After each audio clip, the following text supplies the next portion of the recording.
Based on some work we've been doing with colleagues in China, Brazil, and 4 different countries in Africa over the last few years, trying to understand the role of China and Brazil in African agriculture and land relations.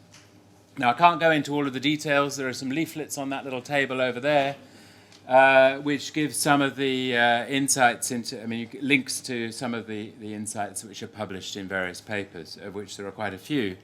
But also my little advertising pitch right at the beginning. There's an open access special issue of the World Development, which is nearly out, but at least they're available online already to get some more detail. So the basic question we were asking is, how are Chinese and Brazilian investments in agriculture, through a whole variety of mechanisms, through aid, through trade, through training, through technological cooperation, affecting the form and direction of agricultural development in Africa? And how are these in turn being negotiated on the ground during implementation?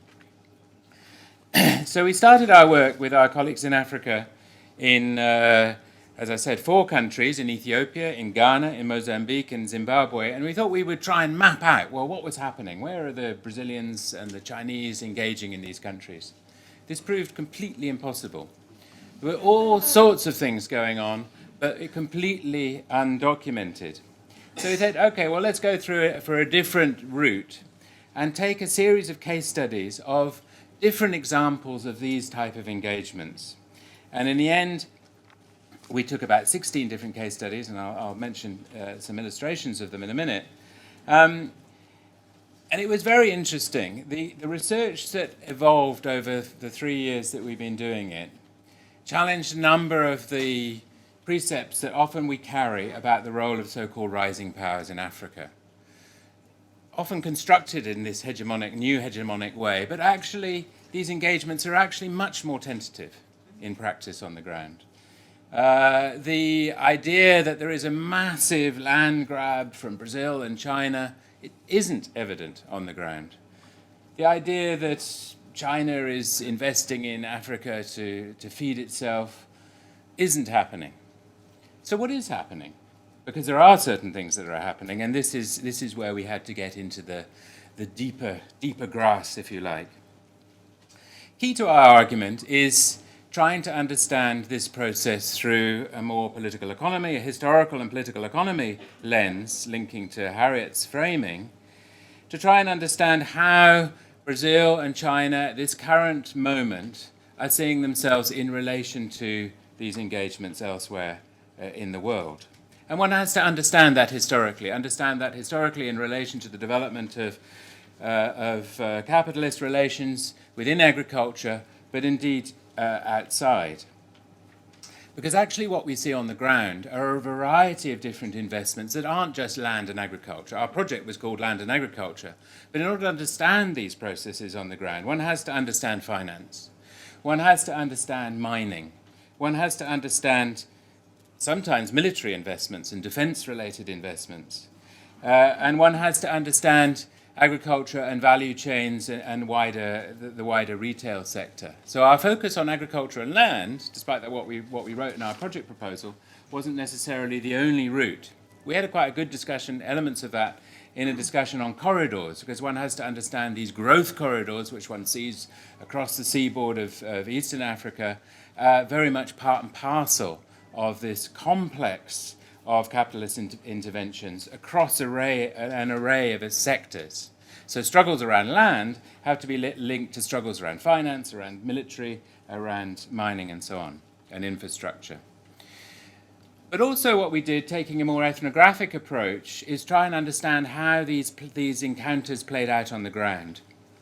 And this was really key, because actually, despite the grand statements that one sees in South-South cooperation, development statements, or political statements in diplomacy between these countries, actually, and we know this from studies of development from a long time, actually what happens, this is the interfaces from Yandawa and Norman Log and so on. These are always negotiated in particular settings. Now, of course, what happened during the period of our project, things changed. They do. I mean, when we started the project, this was the peak of, the commodity boom. Soy was moving here, there, and everywhere. Brazil wanted land to export to China and so on. But of course, as everyone knows, commodity prices have changed dramatically in this period. And not surprisingly, so have things on the ground.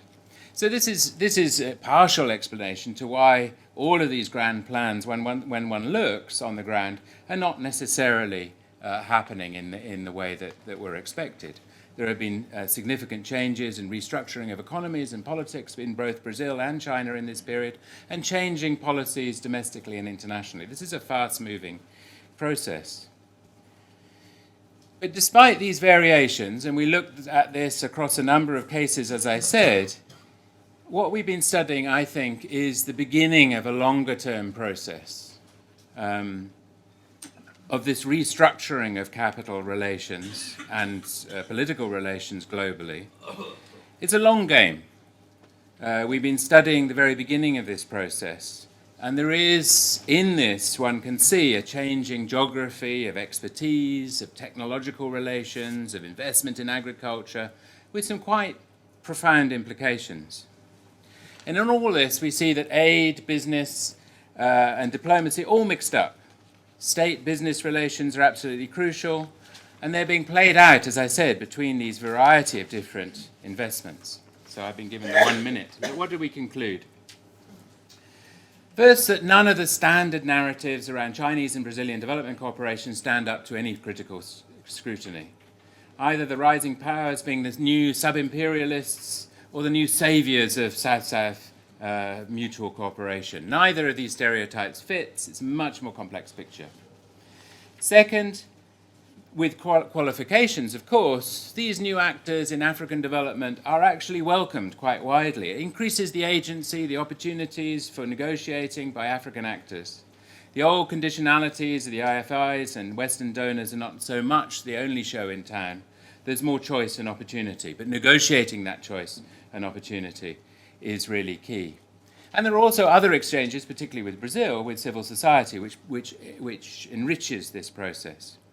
So finally, and I will stop now, we must try and understand these processes not just as interventions in the frame of aid or development, but much more in terms of a longer-term process of restructuring of capital and globalization, and the far-reaching consequence of that, which is playing out on the ground, but not in the ways that we originally thought.